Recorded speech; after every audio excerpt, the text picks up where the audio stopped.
After my fiancée became my sister-in-law, I squeezed 20 billion from my cold-hearted father and walked away from Jingbei, the city that broke me. Then I posted on social media. My fiancé ran off with my brother. This young master is officially single and available. The photo? An ab shoot I paid 6 figures for. 1 second later, her girls were already blowing up Sable's phone. Sable, are you serious right now? Riven is that fine. Any woman with eyes would fall for him. I can barely keep it together myself. And you're just letting him be single? The moment Sable hears I'm gone, she panics. She orders her assistant to track me down immediately, but the answer she gets stops her cold. I've already left the country. Ms. Shen, someone of your status cannot travel abroad right now. This time he may actually be done with you. Sable's pupils tighten. A memory hits her. That conversation at the club. Sable, just came from your little love nest, huh? That Riven, cocky as hell on any normal day, acts like nobody exists, but around you he goes all soft and clingy. It makes my heart ache just watching. When are you going to marry him already? I freeze mid-step, heart pounding, face full of hope, but what I hear is, just having fun. Marry him, please. Her tone is breezy. 7 words, light as air, but to me, they land like 7 poison-dipped blades, driving straight into my chest. The private room goes dead silent. Even her closest friends are stunned. I don't know how long it lasts until someone finally dares to speak. No. Seriously? Sable, it's been 3 years. You're still carrying a torch for someone else? Someone else? My mind goes blank, completely blank. Sable has a first love. I stand there like a puppet with no strings, frozen outside the door, listening as Sable gives a quiet hum of confirmation. When we broke up, he asked for 3 years. He'd try other people, and so would I. And if we still had feelings for each other, we'd get back together. So I did what he asked. 3 years. I've done my part. She pauses. He should be coming back soon. I feel like I've been struck by lightning. Ice cold all over, trembling down to my fingertips. 3 years of closeness. Every moment I thought we were truly connected. And it was all just his experiment. But what about Riven? You know his personality. If he ever finds out, but before she can finish, I slam open the heavy door to the private room. Everyone inside jumps. Every head snaps toward me. I stand in the doorway, pale as a ghost. I stare straight at the woman seated at the head of the table. She doesn't flinch. No surprise, no panic, just that same cool, untouchable look. If she had even the smallest feeling for me, her face would not look like that right now. I walk up to her and study every inch of her face. Sable, don't you have anything to say to me? Nothing worth saying. It's exactly what you heard. We were just having fun. I always assumed you knew. Dash made a bet with you. Win me over, and you get your pick of any car in his garage. If a car isn't enough, she reaches into her jacket and pulls out a matte black card, sliding it across the table toward me. There's 100 million here. Call it payment for 3 years of being on call. From this moment on, we're done. She stands up and moves to leave, but the moment she passes me, I reach out, grabbing her hand and holding on. Sable, I actually fell for you. Every memory from the past 3 years floods through me as I say it, but she just shakes her head and holds up her phone. A notification preview fills the screen. Sable, 3 years. I tried, and I still only want you. Come back to me. In that instant, my entire world collapses. Sable stares at the screen for a long moment, then slowly pries my fingers from her hand one by one. Sorry. It didn't move me, and with that, she walks away without looking back. She said it didn't move her, which means for 3 years, only I was the fool, pouring everything I had into a play she directed. I stand frozen, staring at my empty hand. Then I grab an expensive bottle of liquor off the table and smash it against the floor. Everyone in the room goes rigid with shock. Nobody dares to move. I don't know how much time passes before I finally walk out of the club. The night wind hits my face, cold and sharp. I wipe my tears with the back of my hand and flag down a cab to follow that Maybach. I need to see for myself. Who is this person she's been holding on to for 3 years? The one I could never measure up to. The driver notices my state but says nothing. He just hits the gas and follows. Then I notice something. The normally composed, steady driver ahead is going noticeably faster than usual. A fresh wave of pain hits me. She's this eager to see him. The car stops at the arrivals level of the international airport. I pay the fare and stumble out, hiding behind a pillar. I spot Sable standing near the exit. Then a man comes out, rolling a suitcase behind him. The moment I see his face, the shock hits me like a lightning bolt. Not just because he opens his arms and catches Sable as she rushes into him, pressing his lips to the top of her head, but because that person is Crest, the man I'm supposed to call a brother. The one person in this world I despise the most. Less than 6 months after my mother died in a car accident, my father brought a woman home. She came with a son, 3 years older than me. That son was Crest. Harlan claimed she was his first love, and Crest was his real son. He said my mother forced his hand, that she stole him from his first love before she could even give birth, forcing him to end things. But I know the truth better than anyone. Back when Harlan was starting his business, he had nothing, couldn't even afford food. He went to my mother himself, she had been chasing him for years, and promised to marry her if her family funded his company. My mother gave him the money, gave him everything she had, and then in a car accident years later she gave her life pushing him out of the way. And what did she get in return? Her body wasn't even cold when Harlan used her dowry and inheritance as a wedding gift to marry his so-called first love in grand style. Sable can love whoever she wants, but why does it have to be Crest? I'm still lost in that thought when Sable takes Crest's luggage and heads toward the parking lot. Like a man possessed, I hail another cab and follow. I'm close enough to see clearly through the window. Sable turning to Crest, talking to him softly, her hand reaching up to brush a strand of hair from his face. So naturally, so effortlessly. That kind of tenderness. I never once received that in 3 years with her. I keep staring ahead, my vision blurring with tears, when a collision erupts at the intersection ahead. Tires screech, metal crunches, the cab I'm in slams into the car in front, and then a car behind hits us hard. The force of impact is brutal. My forehead slams into the back of the front seat. Blinding pain. Blood streams down immediately, blurring my sight. Through the chaos and screaming,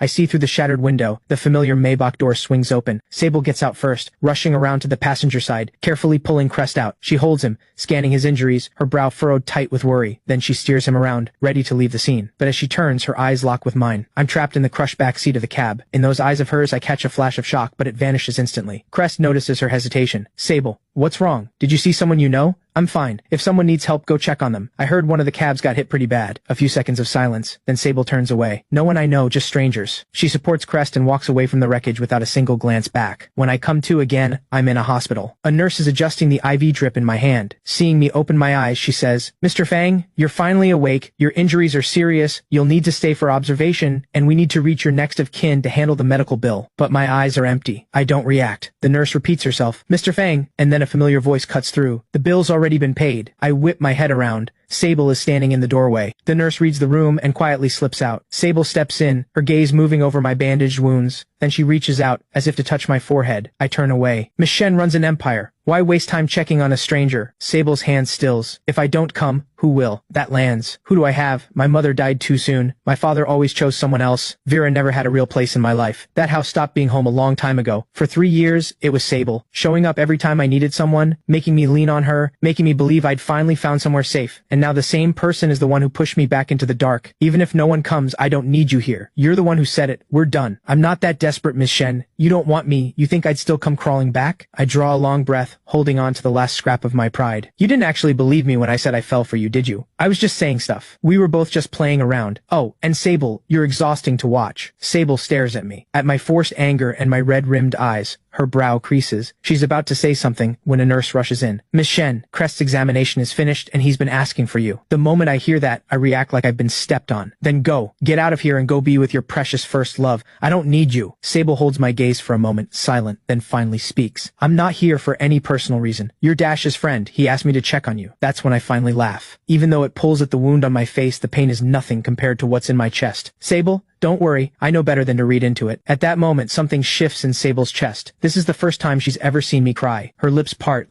like she wants to say something but nothing comes out. She turns and follows the nurse out. Watching her walk away without hesitation, I finally lose the will to hold on and sink against the hospital bed. I expect to cry for hours. Strangely, the tears dry up fast. In the days that follow, I'm alone in the hospital. No one to help me. Changing my dressings drenches me in cold sweat. Every meal tastes like nothing. Sometimes I catch nurses whispering in the hallway about how lucky Crest is, that Miss Shen waits on him hand and foot, personally feeds him, brings him water, stays through the night. One time I walk past that room and through the gap in the door I see Sable sitting at his bedside, peeling an apple. That image burns itself into my eyes. The pain nearly blacks me out, but I don't cry. The one thing Riven is best at is being able to love hard and let go clean. The day I'm discharged, the first thing I do is get my visa. I cannot spend another second in the city. I come back to the house afterward, and the first thing I see is Vera, full makeup, perfectly put together, launching into her usual lecture the moment she spots me. Riven, so you do know how to come home. I don't even glance at her. I walk straight to the entryway and grab a tall porcelain vase, hurling it against the floor with everything I've got. The crash is deafening. Shards fly everywhere. Vera screams, stumbling back 2 steps. Who do you think you are? A home-wrecking side piece thinks she can lecture me? Vera, get this straight. As long as I'm still in this house, you will never hold your head up here. Never. Sharp words, deliberate, everyone lands. Vera's face goes white, her whole body shaking. Riven, what is wrong with you? Harlan charges out of his study, rushes to steady Vera and turns on me with fury in his eyes. You walk through the door and immediately cause chaos. Can you act like a human being for once? I watch him cradle that woman and let out a cold laugh. I'm causing chaos? Fine. Give me my share of the estate now and I'll leave the country. You'll never see me again. Harlan blinks, then pastes on a look of false concern. Don't be ridiculous. Leave? For what? Stay here. This is your home. We're family. I laugh like I've just heard the funniest thing in my life. Drop the act, Harlan. You and Crest.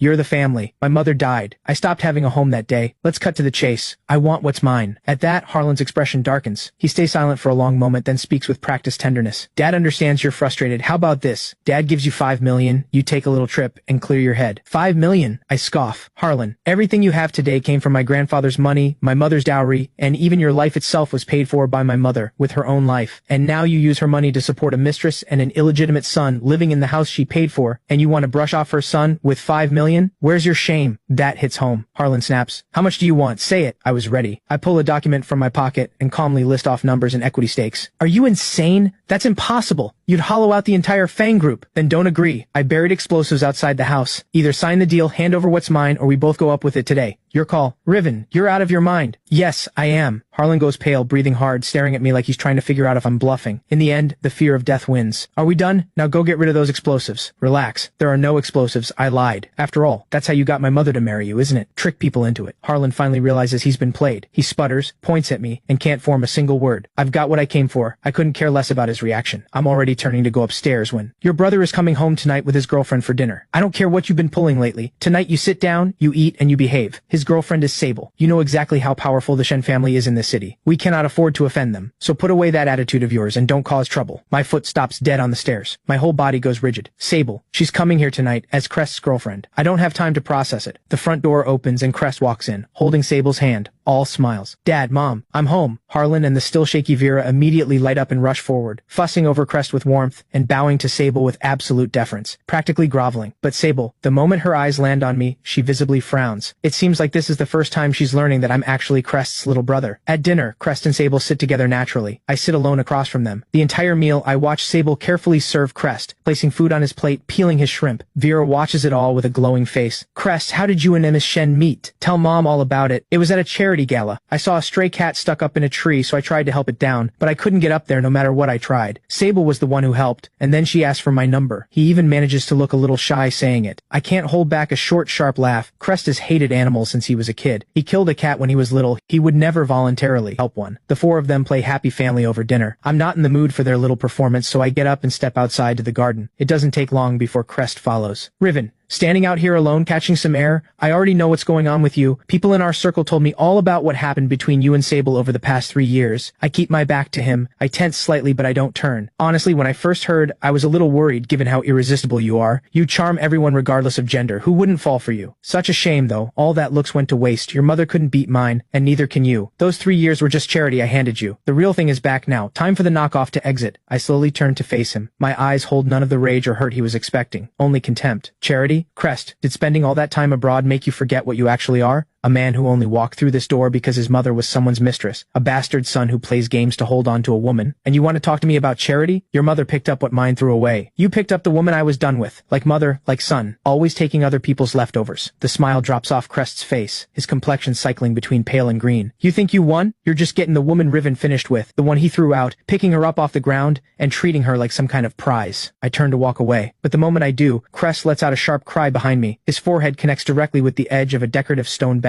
Blood pouring out instantly. Almost at the same moment, Sable, Harlan, and Vera come rushing out from the living room. Crest is on the ground, hands pressed to his bleeding forehead. Dad, Mom, Sable, don't blame him. I just lost my footing. Vera throws herself at her son, pulling him close. Crest, how can you be so foolish? After everything he just did to you, you still cover for him? Harlan goes rigid with fury, finger pointed at me. Riven, what did you do to him now? I stand there and watch this carefully staged frame-up, my gaze moving over the raging father, the fake mother, and finally landing on Sable. Crouched beside Crest, carefully checking his wound, then looking up and glaring at me like she wants to tear me apart. Good. She doesn't believe me either. Fair enough. Crest is the one she truly loves. Why would she take my side? I think about it for a second, then walk over step by step, and in front of everyone's horrified eyes, I pick up a heavy ceramic pot and bring it down hard on the exact spot Crest already cut open. A dull crack. Then Crest screams, louder and worse. I let go, drop the shattered pot, and say clearly, just so everyone knows, that first time wasn't me. This time was. Everyone freezes, including Sable. I drop the remaining ceramic shards and turn to leave, but a hand seizes my wrist with incredible force. Sable. Her grip is iron, her face dark as a storm. Chairman Fang, if your son behaves like this and goes undisciplined, I won't be letting this go. Harlan is torn between worrying about Crest and fearing Sable's influence. He bows without hesitation. Miss Shen, don't worry. I'll deal with this ungrateful little punk personally. He calls for the security guards on the spot. Grab him, drag him to the ancestral hall and make him kneel. You wouldn't dare, I fight back, glaring at my father with every bit of venom I have. But Harlan turns to Sable, fawning as he asks, in your opinion,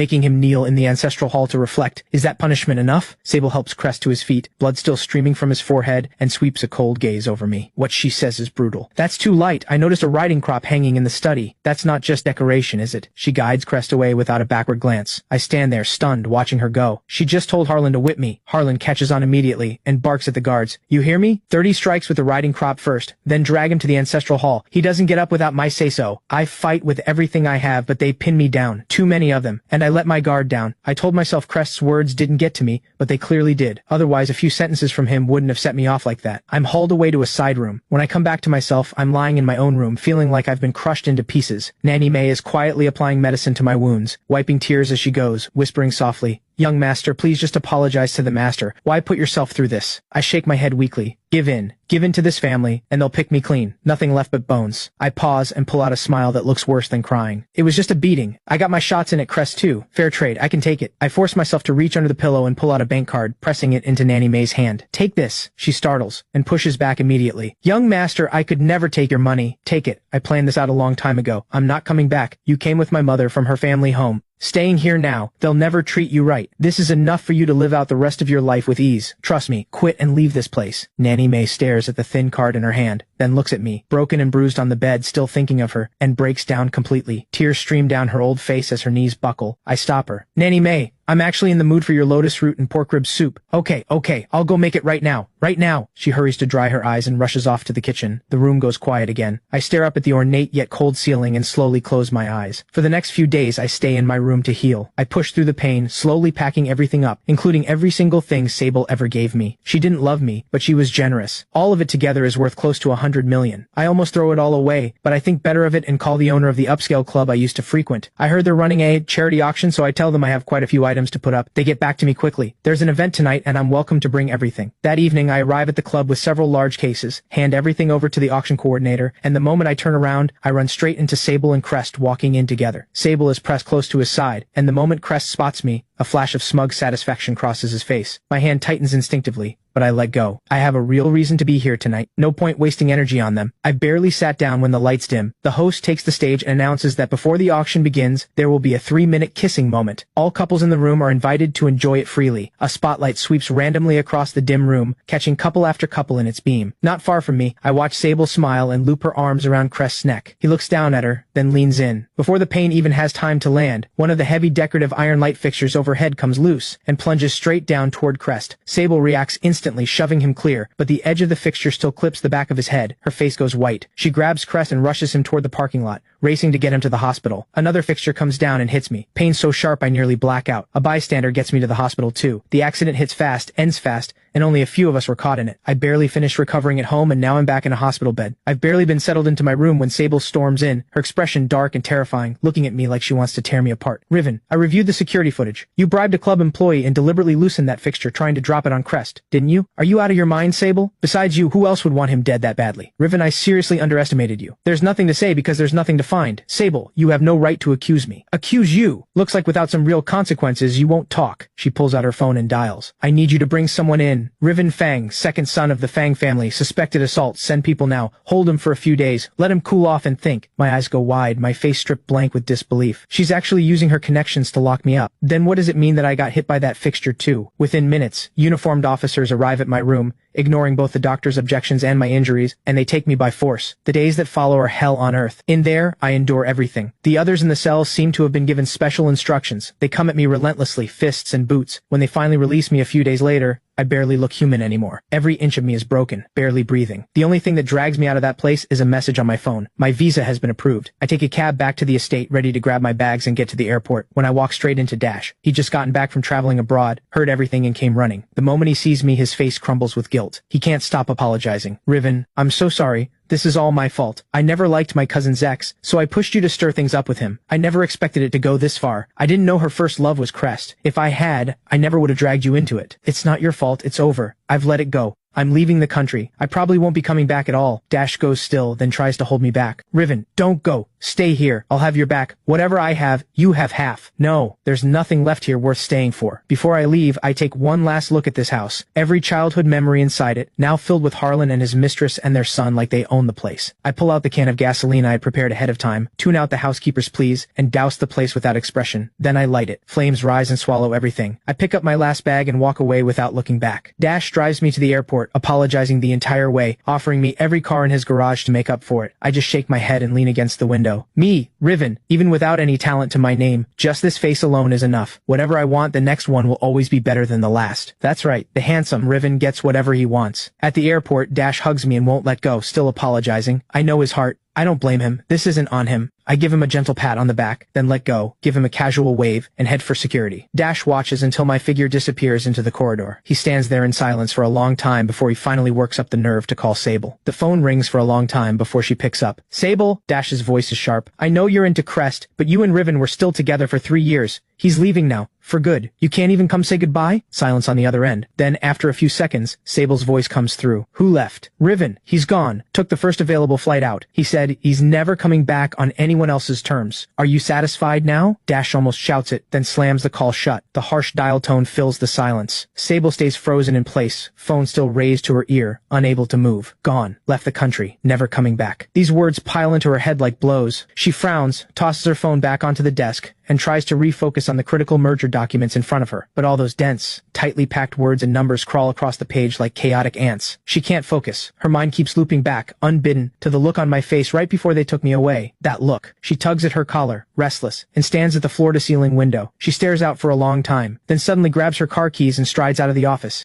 In the elevator going down, she calls the airport director on his private line. Find out what flight Riven took out of the country. Now. By the time she arrives at the airport, driving recklessly fast, the director is already waiting, visibly nervous, ready to hand over what he found. Miss Shen, Mr. Fang was on flight FX-108 to Paris. It departed 20 minutes ago. Sable stops dead. She looks up at the massive departure board. Next to flight FX-108, 3 green words glow cold and clear. Departed. She stands motionless in the crowded, noisy terminal. Voices in a dozen languages around her. Wheels of luggage rolling past. Travelers laughing and chatting. Just then, her phone vibrates again. Crest's name on the screen. She draws a slow breath and answers. Sable, my head still hurts a little. Are you busy? I miss you. In the past, she would have dropped everything and gone to him instantly. But right now, she stares at the tiny light of a plane that just vanished into the dark sky, and she's quiet for a long moment. Finally, she answers. I'm on my way. She heads to the hospital, very important person room. Crest is propped up against the headboard, looking a little pale. When he sees her walk in, his face lights up. Sable sits beside him, listening as Crest talks and talks, but her mind is somewhere else. He picks up on her unusual quietness and carefully probes. Sable, are you worried about Riven? Dad told me he left the country. After pulling a stunt like that, honestly, going away to clear his head isn't the worst thing. Give him time. He'll probably come around. Let's not talk about him. Crest nods right away, clearly happy to drop it, but what he doesn't know is, once he falls asleep, Sable picks up her phone again, finger hovering over the screen, and finally opens the chat with her assistant, typing a message. Keep tabs on what Riven's doing abroad. Compile a weekly report for me. But just as her finger is about to hit send, she stops. What am I doing? He was just a bit of fun. Is he really worth this much attention? She deletes the entire message in one swipe. Life after getting back together with Crest looks perfect from the outside. The ideal match. The beautiful couple. Sable does everything a girlfriend is supposed to do. Dinners, work, showing up at the right events. But only Sable knows the truth. This life that looks perfect is actually hollow and completely numb. She drifts mid-task at the office window, remembering a time when I used to sneak in right at her busiest moments, wrap my arms around her from behind, and breathe deliberately into her ear, destroying her concentration completely. She catches herself on the private jet, eyes drifting to that tiny lavatory, the one where I eventually wrapped her in a blanket and carried her out, and when I did, she muttered complaints under her breath the whole way. These memories that have no business showing up now come at her like ghosts, crawling in unbidden, unsettling her every time. She takes Crest to the exclusive private dining club we used to go to, the one that books up months in advance. The food is still exquisite, the setting is still elegant. Sable eats in silence, but her mind drifts back to how I used to wait for her to look away and steal exactly the dish she wanted. Then I'd claim it wasn't even spicy, until I'd grab her hand and drink straight from her glass to cool down, telling her without a hint of shame, what's yours is mine. Every meal ended in absolute chaos, but it was alive. And this dinner, this one is so quiet the only sound is silverware touching porcelain, suffocating. At night she lies on her usual side of the bed, half asleep, and her arm reaches out automatically to the side, and lands on a warm body. But it's wrong. The warmth is wrong. Not that bright burning heat. The breathing is wrong too, no familiar natural scent. Even the quiet sounds of sleep are wrong. I was never a still sleeper, always stealing the covers without realizing it. it, like a small animal searching for warmth, half asleep and burrowing straight into her arms. Sable's eyes snap open. A wave of deep, almost violent rejection rises in her chest. For the first time, she practically shoves Crest aside, gets up and walks out of bed. Go to sleep. I just remembered there's an urgent document I need to handle. Without waiting for his stunned response, she goes straight to the study and shuts the door. She needs to be alone, needs silence, needs to force the face that keeps getting clearer in her mind out of it for good. 1 week later, an important business gala, and Sable attends with Crest. Everyone says they're perfect together. Sable finds the whole night suffocating. A spoiled young man at the dinner takes issue with Crest, provoking him deliberately. Crest's only move is to turn and look to Sable. In the past, Sable would have stepped in. She always felt his background wasn't strong enough, so of course she had to hold things together. But right now, she thinks of me. If that had been me in that situation, I probably would have turned around and splashed my drink right back at him, then said without a care in the world, "So sorry, my hand slipped." The contrast hits her hard. Just then, a young man from an old family, one with a history of bad blood with the Shens,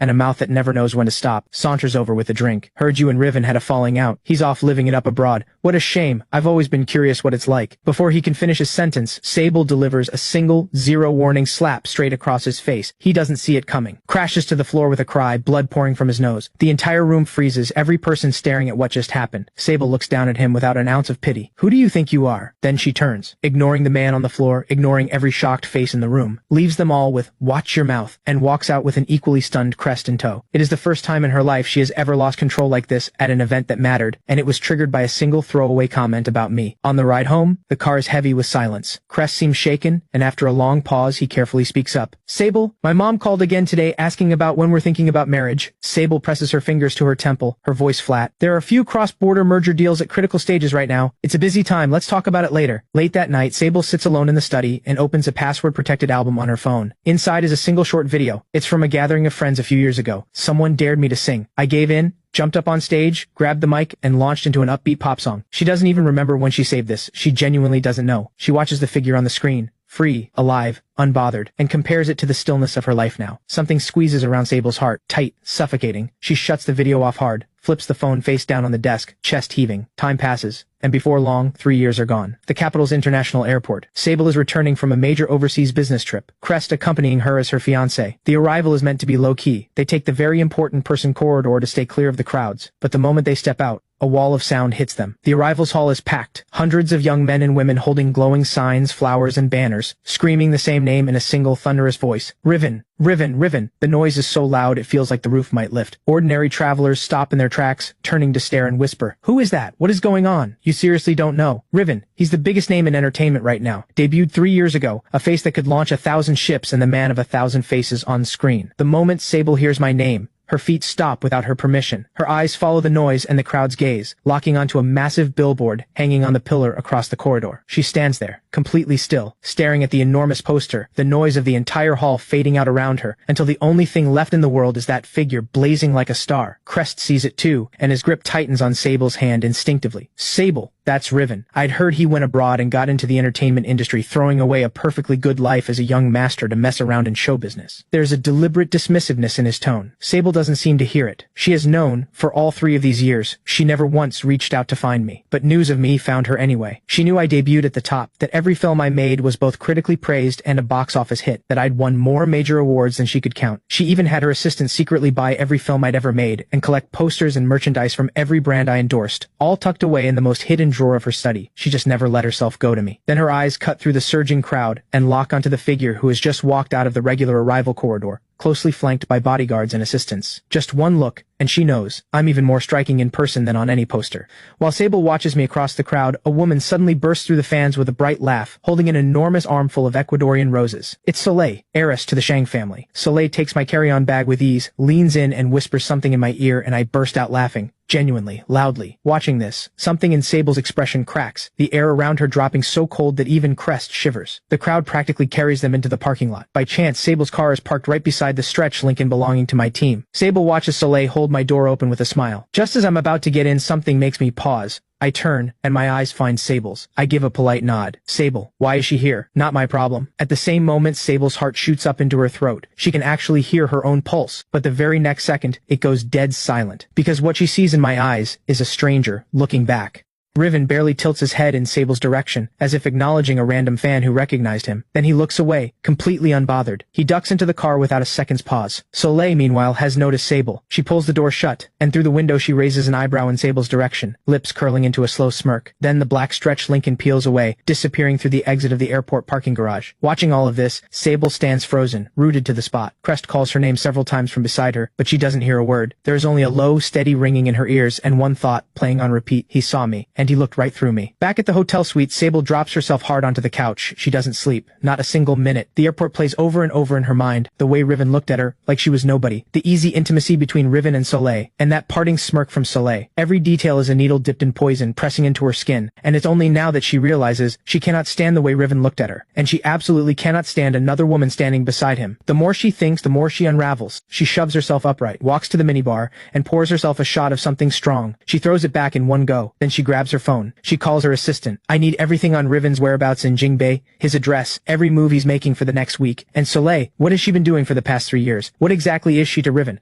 I want a full report. The faster the better. The order is given. Sable paces the room, waiting. Every minute stretches like an hour. Several hours later, her assistant calls back with a thorough report. Riven's address and schedule are laid out in full, but the information about Soleil makes Sable's chest sink further and further. Soleil comes from old money, and she's brilliant in her own right. The moment Riven left the country 3 years ago, she quietly shifted her entire world to Europe, setting up base in Paris. Moving behind the scenes as an investor, she cleared the path for Riven, using her connections and resources to help him break into the fashion world and establish himself in film. Over those 3 years, she has never once left his side, a quiet, constant guardian. Their bond is undeniable. Publicly, they are known as close friends. Whether it's gone further, the world can't agree. Friends. Sable lets out a cold laugh. She ends the call. A man and a woman, just friends, please. She can see exactly what Soleil wants. And you, Riven, how could you let someone like her get this close to you? A sharp hostility takes hold of her, a sense of threat she has never felt before. For the first time in her life, Sable feels something ugly toward the name Soleil. She needs to see Riven. She needs to look him in the eye and ask what Soleil really is to him. Fortunately, a week later, the chance arrives. Her assistant reports that Riven will be attending the after-party of a top haute couture show. Sable immediately pulls strings to get herself an invitation. The event is held on the grounds of a historic private estate. The moment Sable steps inside, her eyes find Riven. He is deep in conversation with several internationally acclaimed directors and producers, switching effortlessly between French and English. Sable holds her glass and watches him through the crowd. She waits. She waits until she sees Riven's energy begin to fade, until he slips away alone toward a terrace overlooking the garden. Now, she follows without drawing attention. On the terrace, the night air is cool. Riven leans against the railing, gazing out at the distant lake. Sable approaches from behind, takes a deep breath, forces the storm inside her down, and still, the words that come out carry an edge. What is going on between you and Soleil? Riven isn't surprised she's there. He doesn't even bother to turn around. Well, if it isn't Emma Shen, it's been a while. Whatever I do or don't do with someone, I don't believe I owe you a report. That title, MS Shen, and the coldness behind it makes Sable feel like she's suffocating. She steps closer and grabs his hand. You've been gone for 3 years, and you've completely lost your judgment. You know exactly what kind of person Soleil is. She's played the field more than I ever have. What could she possibly give you? At that, Riven finally turns around. He looks down at her with calm, quiet authority. Miss Shen? You're not exactly in a position to talk. You say Soleil plays the field? Funny. I used to be one of the most notorious playboys in the Jingbei social circuit. We're well matched. Besides, Soleil has never once hidden how she feels about me. She respects every choice I make, every boundary I have. Unlike some people, who were never truly mine to begin with, yet wasted 3 full years of someone else's life under the pretense of giving it a try. Sable, who do you think is worse? The words land like a hard slap across the face. Sable's face goes pale. She opens her mouth, but there is nothing to say. Just then a voice cuts in. I was wondering where you disappeared to, and here you are, cornered by someone who has nothing to do with us. Soleil strides over, loops her arm through Riven's as naturally as breathing. Miss Shen, long time no see. What's this, having a little chat with my boyfriend? The mood looks a bit tense. The word boyfriend hits Sable like a punch to the head. Her pupils contract. She snaps her gaze to Riven, staring, silently begging him to deny it. Even just a frown would do, but Riven simply tilts his head toward Soleil, letting her words stand, without even a glance in Sable's direction. Soleil drinks in every flicker of Sable's reaction, and smiles. I hear you and Riven have a little history, but that's ancient history now. Riven has me, he's doing just fine, so please, don't trouble yourself. She pauses, letting her gaze drift pointedly toward the empty space behind Sable. Speaking of which, where is Crest tonight? Didn't bring him along? So what exactly are you here for, Miss Shen?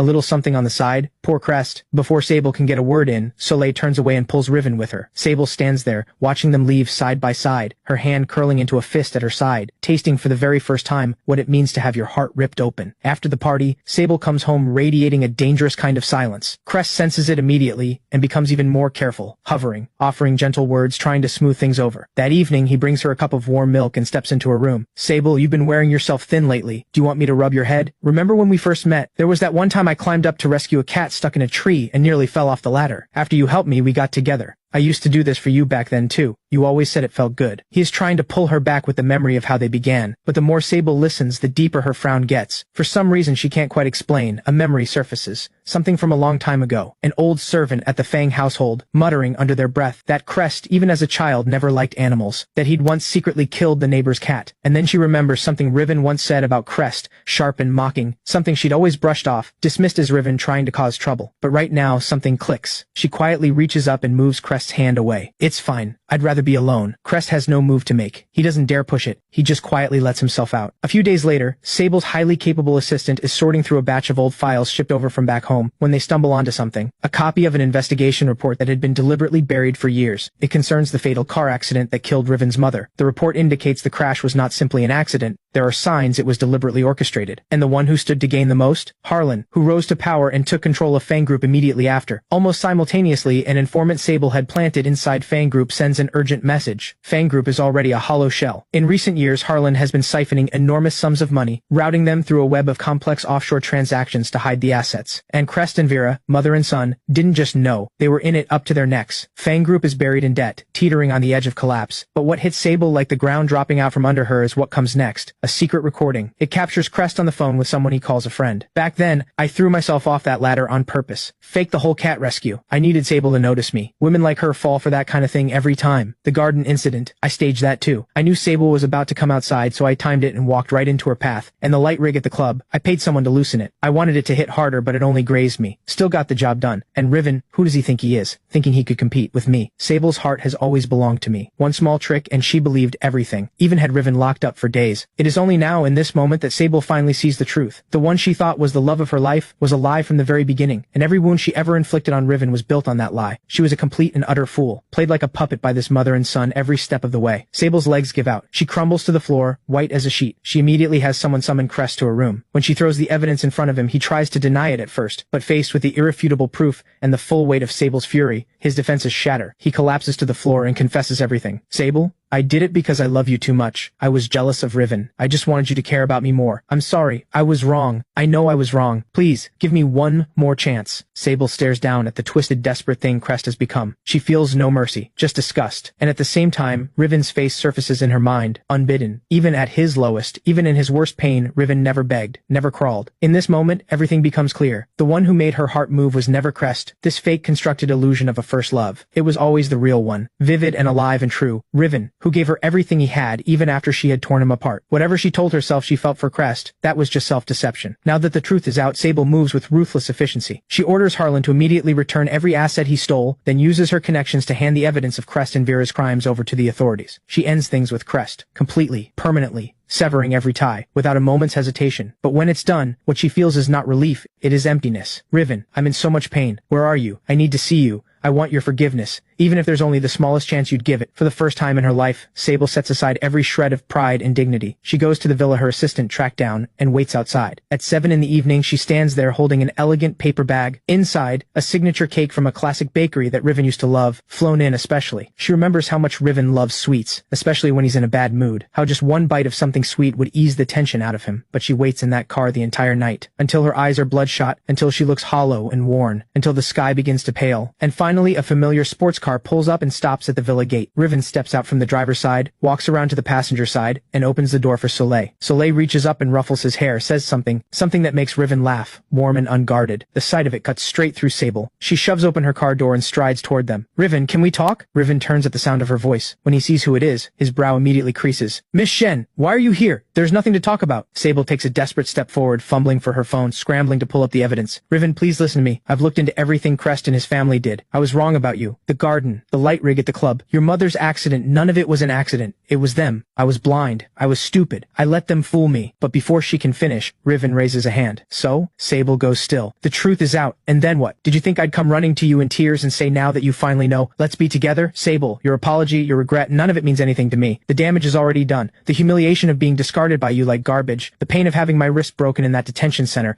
These things don't disappear because you say you're sorry or because you show me evidence. As he speaks, Riven's gaze drops to the paper bag in her hands. He lets out a short, humorless laugh. Still remember my favorite bakery. Quite the effort, Miss Shen. Had it flown in from halfway across the world. He lifts his eyes and looks directly into her face as the color drains from it. But I don't eat sweets anymore. Too rich, too cloying, and with that, Riven turns and follows Soleil through the gate. The heavy wooden door swings shut, and Sable is cut off. She stands there silent, motionless. The bag in her hands feels impossibly heavy. Inside the villa, Riven leans his back against the cold door and slides slowly to the floor. He can't pretend it doesn't hurt. There's still a dull ache pressing against his chest. But mostly, what he feels is relief and exhaustion. Letting go isn't as hard as he thought it would be. Soleil sits down beside him on the floor and gently pulls him into her arms. Riven, I'm right here. You still have me. This is all behind you now. Yeah, it's all behind me. Outside, the rain comes down harder. Sable stands in it, hollow and lost, staring up at the window that will never open for her again. Her eyes are empty. She knows what she has lost is gone forever. When she finally goes home, Sable shuts herself in her room for days, refusing to see anyone, refusing to deal with any business, just staring at the sky. Riven's words keep ringing in her ears. None of it means anything to me. The way he looked at her, like she was a stranger. She can't shake it. She cannot accept it. She cannot accept that Riven has simply cut her out of his life or that there is another woman standing beside him. But instead of waking her up, that first failed attempt to win him back only stirs something deeper, something in her bones, a need to control, to possess. I, Sable, have never failed to get what I want. Riven, I see it clearly now. You have to come back to me. An almost unhinged thought takes root. She needs to manufacture a situation, one where Riven has no choice but to face her, where he needs her. She picks up the phone and calls her chief assistant. Use every resource we have. Find out what Riven's most important upcoming business deal is, and whatever it takes, I'm getting in. Her assistant is fast. The report comes back quickly. Riven's team is in final negotiations with a century-old luxury house over a global brand ambassador contract. They are at the critical last stage. Sable's eyes light up. She immediately reaches out in the name of Shen Group to the brand's headquarters with a partnership proposal. A deal that costs her more than it gains, with one condition: delay signing Riven as global ambassador. The weight of Shen Group's influence is not in question, especially in the Asian market. Faced with an offer this significant, the brand's leadership wavers, just as expected. The overseas video signing conference scheduled for the next day is postponed, pending further evaluation. When the news reaches Riven's team, the atmosphere instantly goes cold. His manager's face tightens with worry, turning to look at Riven. Riven is standing at the mirror running lines for an upcoming film scene. He hears the news and his expression goes flat. Of course, this is exactly Sable's style. She wants to force him to bow his head. Soleil is sprawled lazily across the sofa, scrolling through her phone, but the moment she hears this, she puts it down and comes to stand beside Riven. Relax, I'm here. Sable's reach only goes so far. When the overseas video conference is rescheduled, the large screen in the brand's boardroom comes to life one window at a time. Riven, then Soleil's team, then Sable. The meeting begins. The brand CEO chooses his words carefully, referencing the more strategically compelling partnership Shen Group has proposed. The hesitation behind his words is clear. Sable takes her cue. Shen Group has tremendous faith in your brand's future. We believe this partnership will be a win for both sides. As for the ambassador selection, I believe it warrants more careful consideration to ensure the individual's image truly aligns with the brand's core values at the deepest level. She never names Riven directly, but the implication is unmistakable, that Riven might not be up to the role. The atmosphere in the meeting drops to freezing, and then Soleil's unhurried voice slides in. Miss Shen, it's been a while, tell me. Not enough to keep you busy back home, so you've come all the way over here to weigh in on who gets cast in the European fashion world? She turns her gaze directly to the CEO, voice shifting, firm and clear. Charlie, Riven's image, professionalism, and market influence speak for themselves. The Shang Family Foundation has long been one of your most significant art sponsors. I personally have deep admiration for what your brand stands for. I believe choosing Riven as your global ambassador is the only right decision. As for certain outside interference, she pauses, eyes cutting across the screen to where Sable sits. Business has its rules. Don't bring things that don't belong at the table to the table. Riven is where he is today because of his own talent and hard work,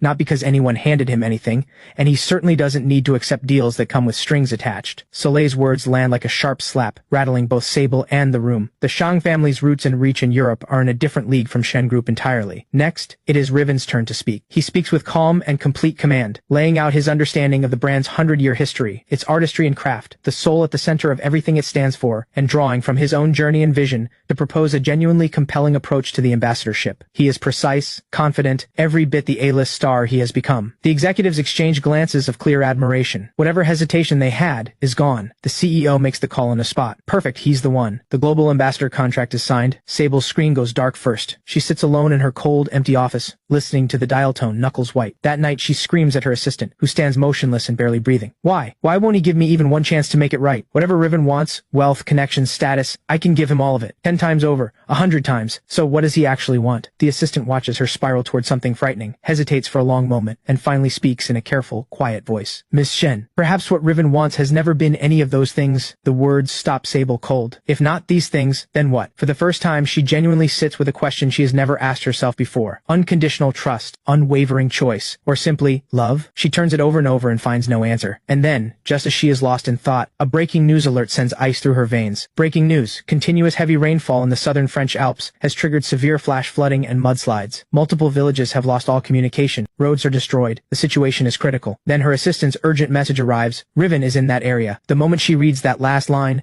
Sable's heart stops. Riven had been invited to participate in a charity shoot for the International Children's Fund, near the town that has been hit the hardest. All communication to the entire region has been cut off. Whether he is alive or not, unknown. At the time, Sable is chairing a critical board meeting that will shape Shen Group's strategy for the next decade. The moment her assistant delivers the news, she is on her feet, no explanation, no pause. Every board member stares in stunned silence as she drops the documents in her hands and walks out. Get a plane ready now. Fastest route to Nice? No. Go straight to the nearest airport that's still operational. Contact every rescue organization in the area. Hire the best teams available. Money is no issue. I'm going myself. Corporate strategy, business empires, none of it matters now. There is only one thought in her head. Find Riven. Hours later, Sable arrives with a highly experienced, well-funded professional mountain rescue team, forcing a landing at the closest small airport still able to receive aircraft. The weather is brutal. Thick black clouds blanketing the sky, wind and rain lashing everything. Without stopping for a second, Sable boards the waiting helicopter and heads directly toward the area where all contact has been lost. But the helicopter cannot land. It can only hover above a relatively stable patch of ground. Against the crew's protests, Sable is the first one down the rope, rappelling down into the mud below. The rescue team leader surveys the destroyed road ahead, flooded, collapsed, littered with fallen trees, and grabs her arm. Miss Shen, the conditions ahead are too dangerous. The mudslides are still active. You cannot go in. Less talking. Lead the way. Sable's eyes are red. She is already at the front, pushing forward. The floodwater rises past her calves, bone-chilling cold. Rocks keep breaking loose from the hillside, the wind strong enough to knock a person off their feet. During one scramble to dodge a small collapse, a boulder comes rolling hard toward the pack behind her, the one carrying critical rescue equipment. Without thinking, Sable throws herself at the pack to knock it clear. The rock catches her left arm instead, its edge opening a deep gash, right down to the bone. Miss Shen, a team member lunges toward her to bandage the wound, but Sable waves them off. No time. She tears a strip of cloth, wraps it roughly around the gash, and pushes forward, jaw clenched, after more than 10 hours of relentless, brutal searching. They finally find Riven inside a classroom on slightly elevated ground, completely surrounded by floodwater. Riven is there with several teachers, comforting dozens of terrified children. His hair is a mess, his face pale, his clothes soaked and filthy, but he is calm. He is even telling the children a quiet story, trying to chase the fear from their eyes. When Sable staggers into the doorway, caked in mud, stained with blood, everyone freezes, including Riven. He looks up, and the moment he sees her, his face goes completely still with disbelief. Their eyes meet. For a few seconds, time stops. Sable sees Riven standing there, alive, unharmed, and something she has been holding tightly for days finally releases. She doesn't feel the searing pain in her arm. She doesn't care about the state she's in. She crosses the room in a few long strides as everyone watches, wide-eyed, and pulls Riven into her arms and holds him tight. Riven, you're okay. Riven stands still in her grip, feeling her heartbeat hammering against him, her whole body trembling. He reaches up and pats her on the back, then pushes her away, firmly but not unkindly. Thank you for coming out here, Miss Shen. I won't forget this. I owe you. Sable's arms fall empty. The warmth on her face vanishes as she watches Riven's calm, unchanged expression. She doesn't move, just stands there. Then, the sound of another helicopter landing comes from outside.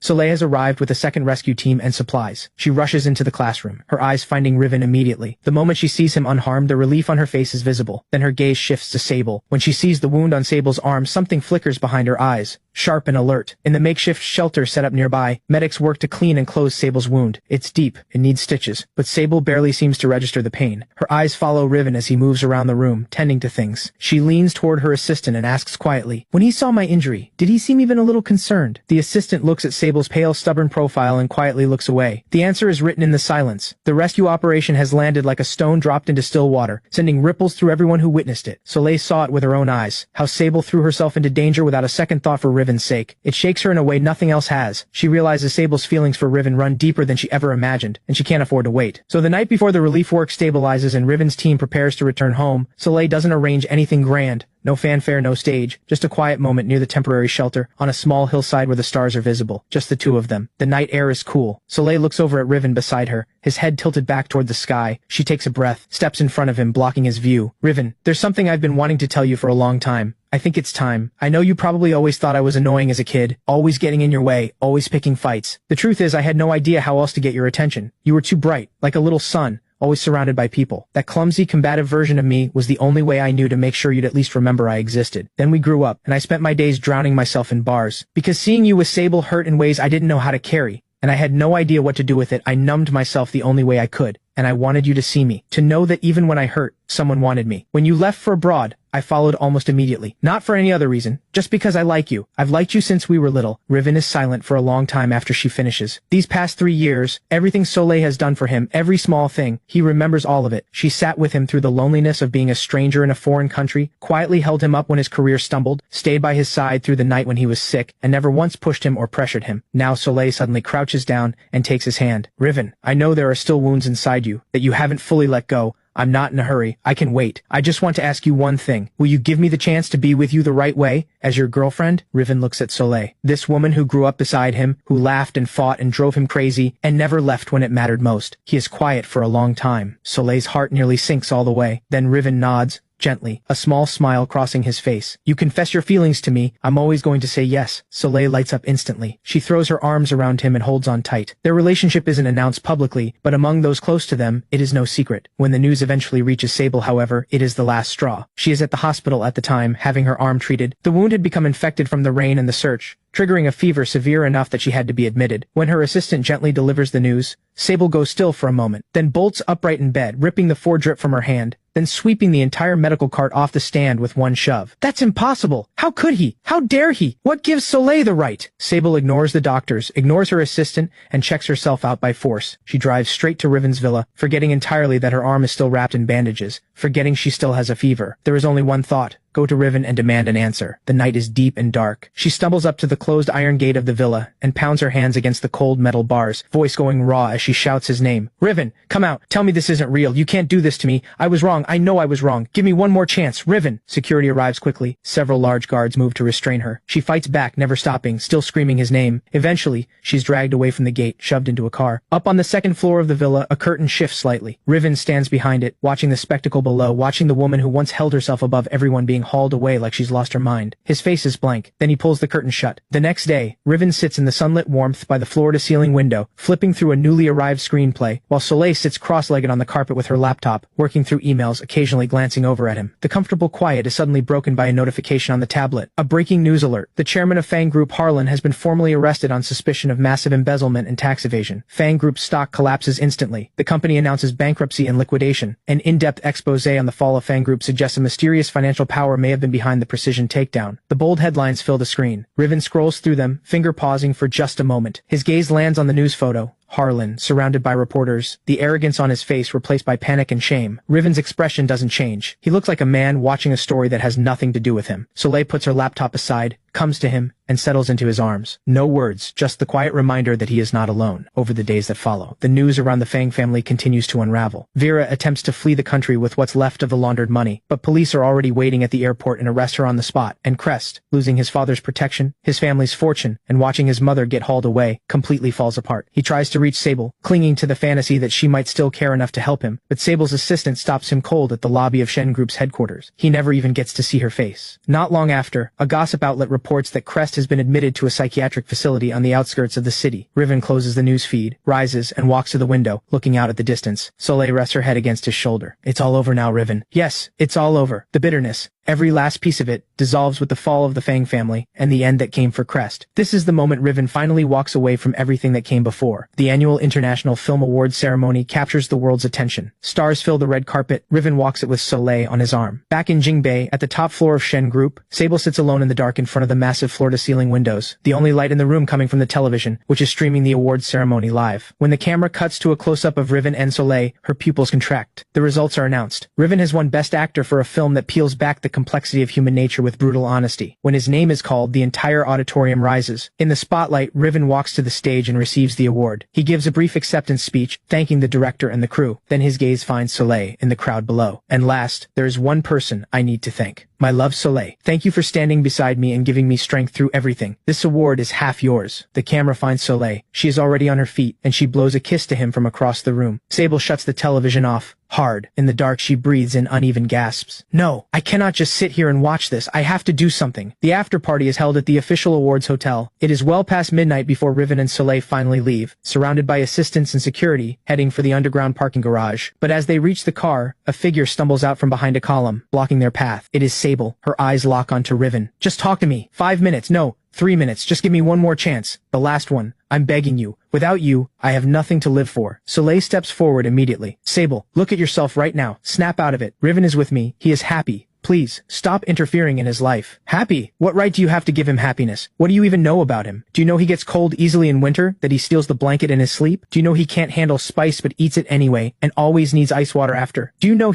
Riven's voice cuts through. Sable, leave the past where it is. What was between us ended a long time ago. It didn't end. How could it just end? Sable reaches for Riven's arm. Soleil steps between them. In the middle of it all, no one notices that at the entrance to the parking garage, a black car, its driver apparently drunk or the vehicle suddenly losing control, surges forward in an erratic, uncontrolled line, straight toward them. Watch out! Soleil reacts first, but someone else is faster. Before anyone can fully process what is happening, Sable throws every ounce of her strength into shoving Riven, who is standing closest to the edge, out of the car's path. The force of it sends her spinning directly into the vehicle's trajectory, a heavy, dull impact. Sable's body goes flying, like a kite with a broken string. The trauma room lights stay on all night. Riven and Soleil keep vigil on the bench outside in the corridor. When the sky begins to lighten, the door finally opens. The doctor steps out, exhausted, and tells them Sable's injuries are critical, multiple fractures, internal bleeding. After everything the team could do, she is out of immediate danger and has been moved to the ICU. But she is not in the clear yet. Close monitoring is required. Riven exhales, but the weight in his chest does not lift. They wait outside the ICU for another full day and night before Sable's vitals finally stabilize enough for her to be moved to a regular room. Soleil goes in with Riven to see her. Sable lies on the white hospital bed, tubes running from her body, face pale, visibly thinner than before. But the moment she sees Riven walk in, her eyes light up. She forces out a sound. Riven. Soleil gives Riven's shoulder a quiet pat, signals that she'll wait outside, and gently pulls the door shut. Riven walks to the bedside and sits down. The doctor says you're out of danger for now. Sable looks at him, drinking him in, and slowly lifts the hand without the IV drip, reaching for him. But when she sees the distance in his eyes, her arm falls. I'm sorry, Riven. And then the words begin to come, slow and broken. From the beginning, how Crest had deceived her, to the moment she understood her own feelings, but let pride and stubbornness stop her from ever admitting it, and the pain of losing him, the regret that never leaves. She apologizes over and over, confesses her love over and over, stripping herself of every last piece of dignity. Riven, I know I deserve everything that's happened to me, but I'm begging you, just one more chance. Let me spend the rest of my life making it right. Without you, being alive feels like nothing. Riven listens in silence, letting her finish, until her voice fades with exhaustion. Then he speaks. Sable, thank you for saving my life. I will carry that with me. A flicker of hope appears in Sable's eyes, but Riven's next words extinguish it completely. But love is not gratitude, and it is not guilt. What we had ended long ago. The day you used your connections to have me thrown into that detention center for Crest's sake, letting me suffer in there, every time you chose to believe him and hurt me without hesitation, it was already over. Sable, this is where we end. He stands. He doesn't look back. He walks to the door. Outside, Soleil is waiting. Riven goes to her, takes her hand without a word, and walks away from the room without looking back. Sable lies in that hospital bed, staring at the empty doorway, at the back of the man who is already gone. Tears fall without her realizing it. Time passes. Another year turns, and Riven's career reaches a new peak. He takes on an epic film directed by one of the world's most acclaimed directors, playing a man who holds on to his convictions in the middle of war. His performance is extraordinary, gut-wrenching in the best way. At the ceremony widely regarded as the highest honor in cinema, when his name is read aloud for Best Actor, the whole room erupts. Riven rises calmly, pulls a tearful, beaming Soleil into a tight embrace, then walks toward that stage the world is watching. Under Under the spotlight, he holds the award that represents everything and delivers his speech. Thank you to the cast and crew, thank you to my family, and everyone who has believed in me. And last, his gaze finds a woman in the crowd below. I want to dedicate this to my fiancée Soleil. You are the reason I know love can be this beautiful. You gave me the courage to become a better version of myself. Soleil, the rest of my life is yours. The camera finds Soleil. She is already on her feet, hands forming the words I love you across the distance. Not long after, a quiet, intimate wedding takes place at a private estate, just their closest family and friends.